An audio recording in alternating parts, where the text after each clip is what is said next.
GTA 6 को आने में मेरे दोस्तों बस 5 महीने बाकी हैं और इस गेम के बारे में ऐसी क्रेजी डिटेल्स लीक हुई गेमिंग हिस्ट्री में भाई पहली बार हो रहा है। ग्राफिक्स इतने ज्यादा नेक्स्ट लेवल है भाई, अगर आप एक्चुअली धूप में रहोगे तो कैरेक्टर टैन हो रहा है। रे ट्रेसिंग ऐसी है कि भाई कैरेक्टर की आंखों में भी आसपास की लाइट का रिफ्लेक्शन दिखेगा। हर एक एनपीसी की अलग लाइफ स्टोरी होगी, मतलब रोड पे चलने वाला रैंडम बंदा उसकी लाइफ की स्टोरी होगी एंड अलग से रिएक्शन होंगे सबके। Car physics, gang Wars, traffic, water physics, Rockstar ने हर एक चीज को भाई नेक्स्ट लेवल कर दिया एंड उसके लिए भाई उन्होंने खुद की टेक्नोलॉजी इन्वेंट करी जो हॉलीवुड लेवल से भी ज्यादा ऊपर है। ये करके भाई सारी चीजें आपको दिखाता हूं। Oh shit! Here we go again. भाई सबसे पहली चीज भाई रॉकस्टार ने GTA 6 के ऊपर अभी तक $2 बिलियन का बजट लगा दिया है, यानी 16,600 करोड़ रुपए। ये अब तक का सबसे एक्सपेंसिव वीडियो गेम। GTA 5 में सिर्फ भाई 265 मिलियन लगा था और Red Dead Redemption 2 में 540 मिलियन। और सबसे इंटरेस्टिंग बात यह है कि भाई GTA 6 से फर्स्ट ईयर में ही भाई 3.2 से 3.5 बिलियन का रेवेन्यू एक्सपेक्ट करा जा रहा है। 2 बिलियन भाई बहुत ज्यादा बड़ा अमाउंट है। जैसे हॉलीवुड की भाई सबसे महंगी पिक्चर एवाटार बनाने में लगभग $350 मिलियन लगे। GTA 6 के बजट में ऐसी 5 से 6 एवाटार मूवीज बन सकती हैं। अगर मैं बॉलीवुड की बात करूं तो इसमें भाई 40 से ज्यादा मेगा बजट फिल्में बन के रेडी हो सकती हैं। अगर आपको बिल्डिंग बनानी है तो भाई अमेरिका का वन वर्ल्ड ट्रेड सेंटर खड़ा हो जाएगा पूरा। और अगर स्पेस में जाना है तो इसरो जैसे 27 मार्स मिशन लॉन्च हो सकते हैं इतने पैसे के अंदर। अगर एक आम इंसान के हिसाब से बताऊं, 5.5 करोड़ लोगों की पूरी जिंदगी की कमाई लग जाती है इतना पैसा जमा करना। टेक 2 जो कि इस गेम को बेच रही है, उनके सीईओ ने कंफर्म करा है कि भाई अनलिमिटेड रिसोर्सेज दी जा रही हैं क्योंकि गेम एकदम परफेक्ट चाहिए। और रॉकस्टार गेम्स ने इस पैसों का इन्वेस्टमेंट बहुत ही ज्यादा क्रेजी चीजों पर करा है। मतलब इंजन, कार वाले इंजन की बात नहीं हो रही है भाई, ये है रेज इंजन। रेज का मतलब रॉकस्टार एडवांस्ड गेम इंजन। ये रॉकस्टार की खुद की इंटरनल टेक्नोलॉजी है। इसका स्टार्ट भाई 2006 में हुआ था रॉकस्टार गेम्स टेबल टेनिस के साथ में। GTA 4 में रेज 4 था और GTA 5 में रेज 7। Red Dead Redemption 2 जो लास्ट रॉकस्टार की गेम वो रेज 8 पे बनी थी और अब GTA 6 के साथ रेज 9 आ रहा है। सबसे पहली चीज भाई वाटर फिजिक्स। पुराने गेम्स में भाई पानी दिखता तो पानी जैसा था पर पानी की तरह रिएक्ट नहीं करता, लेकिन रेज 9 में हर बूंद का अपना खुद का वेट और प्रेशर होता है। अब सबसे क्रेजी चीज ये है कि भाई GTA 6 में ये सारी चीजें लाइव गेम के अंदर चल रही हैं जो आप गेम एक्चुअल में खेल रहे हो। ये पॉसिबल कैसे हुआ? एक केल्विन वेव मॉडल करके है जो एग्जैक्टली हॉलीवुड मूवीज के CGI में यूज होता था और इसी के साथ में एक कॉम्प्लेक्स भाई मैथ वाले फॉर्मूले लगते हैं जिसको FFT कहते हैं। सिंपल भाषा में अगर मैं आपको बताऊं तो एक प्रॉपर हॉलीवुड मूवी में जैसे एनिमेशन किया जाता है, डायरेक्टली आपकी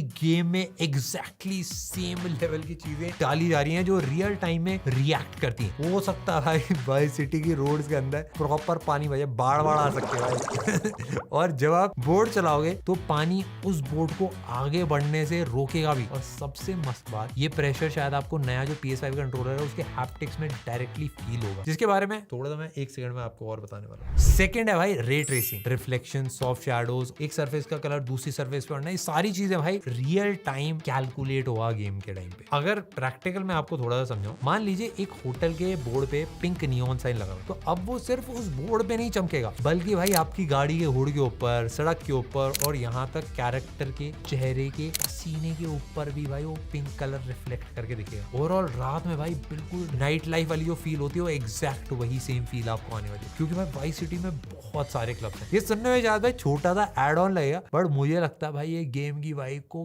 काफी ज्यादा रियलिस्टिक बनाने वाला है।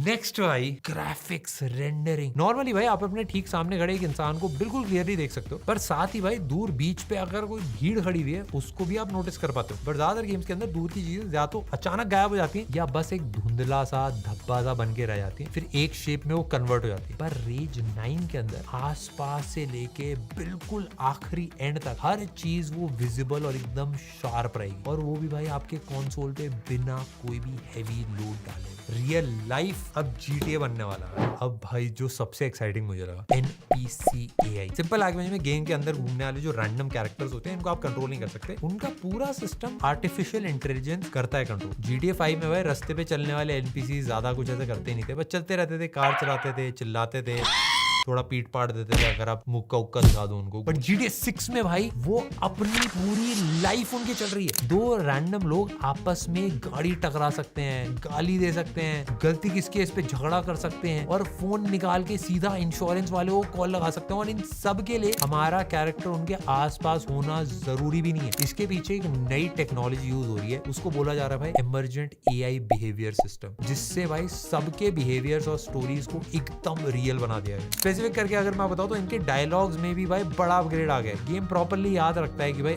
आपने कौन से डायलॉग पहले सुन रखे और हमेशा आपको नए डायलॉग्स ही सुनाता है। तो जो आपके नॉन प्लेबल कैरेक्टर्स है NPC, वो भाई हर बार कुछ अलग कॉन्वर्सेशन होगी। इसका एक परफेक्ट एग्जांपल है, जैसे हमने ट्रेलर में भी देखा था, एक मगरमच्छ अचानक रोड पे आ गया तो आधे लोग भाई डर के भागेंगे और बाकी लोग आधे भाई फोन निकाल के उसकी सेल्फी लेने लगेंगे। तो हर एक का अलग रिएक्शन सब चीजों में होगा भाई। और सबसे क्रेजी पार्ट, ये सब बिना किसी पहले से लिखी हुई स्क्रिप्ट के बगैर होगा। एकदम प्योर और अनस्क्रिप्टेड पूरी जो फ्लोरिडा वाले वाइब है वो सब कुछ एक ही में आएगी। नेक्स्ट भाई मेमोरी मैनेजमेंट। GTA 6 का जो वाइस सिटी है वो बहुत ही ज्यादा बड़ा होगा। अगर कंपैरिजन में बताऊं GTA 5 का डबल होगा। पर PS5 की रैम तो भाई 16 GB होती है। तो रॉकस्टार ने भाई स्मार्ट स्ट्रीमिंग आर्किटेक्चर बनाया है, जो गेम का जो डेटा है वो AI के चंक्स में डिवाइड कर देता है। तो गेम के पास अपना एक प्रिडिक्टिव टाइप सिस्टम होता है जो आपकी लोकेशन और डायरेक्शन देख के ऑटोमेटिकली प्रिडिक्ट कर लेता है कि अगले 30 से 40 सेकंड्स के अंदर आपके साथ क्या होने वाला है। तो ये सारे ग्राफिक्स बैकग्राउंड में रेंडर होते रहते हैं, एकदम से भाई स्क्रीन पे दिखा दिए जाते हैं। तो बेसिकली भाई मेमोरी ज्यादा नहीं लेंगे बट गेम एकदम तगड़ी दिखेगी। Vehicle damage.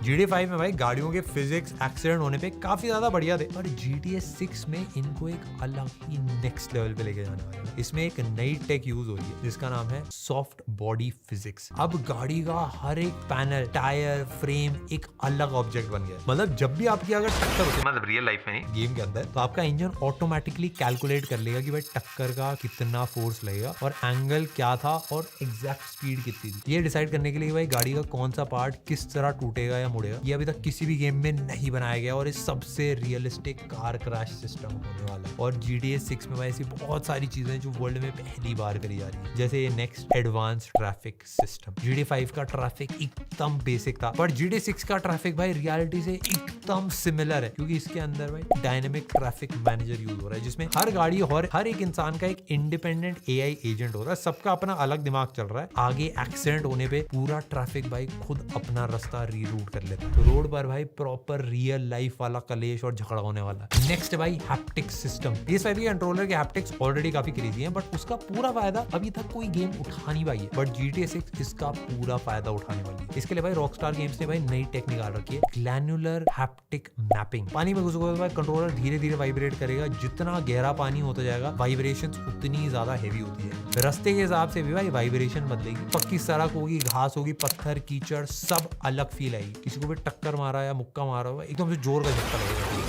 गाड़ी स्टार्ट करती है भाई, इंजन की थरथराहट होती है, गियर शिफ्ट होने पे झटका लगता है, पेट्रोल कम होने पे थोड़ी सी वार्निंग आती है, उसकी वाइब्रेशन आएगी। मैं सब कुछ को ट्राई करने के लिए बहुत ज्यादा एक्साइटेड हुआ है भाई। नेक्स्ट है गैंग वॉर सिटी के अंदर। GTA 5 में गैंग जो थी उनकी सबकी टेरिटरीज थी, बट एकदम स्टैटिक सी थी भाई, एक ही एरिया में भाई सारी वॉर चलती थी। बट GTA 6 में ये टेरिटरीज कॉन्स्टेंटली भाई शिफ्ट हो रही है। इसके पीछे लगाया गया भाई डायनेमिक फैक्शन पावर सिम्युलेटर। मान लो भाई वाइस सिटी में 5 अलग अलग गैंग्स है और हर गैंग का अपना एक पावर लेवल होता है जो उनके टेरिटरी साइज, वेपन्स और अंडरवर्ल्ड रेपुटेशन से बनाया जाता है। अगर गैंग ए बहुत ज्यादा पावरफुल हो गई तो रास्ते पे भाई सिर्फ उनके मेंबर्स ही भाई गुंडागर्दी करते हुए दिखेंगे। पुलिस भी भाई करप्शन के चक्कर में उनके एरिया में घुसने से डरेगी। लास्ट है भाई कैरेक्टर फिजिक्स 2.0। रॉकस्टार के भाई कैरेक्टर फिजिक्स के इंजन का नाम है यूफोरिया। ये पहली बार भाई 2008 में GTA 4 के साथ आया था। 4 में एक बंदा 50 बार भी गिरे तो भी भाई अलग अलग तरीके से गिरता था, बट अब भाई यूफोरिया 2.0 इस चीज को एक अलग ही लेवल पे लेके गया। पहली बात अगर मैं आपको बताऊं, मुक्के अब एक्चुअली कनेक्ट होंगे, कोई सेट एनिमेशन नहीं होगा, आपके हाथ का angle, speed, force real time calculate होगा। दूसरी बात भाई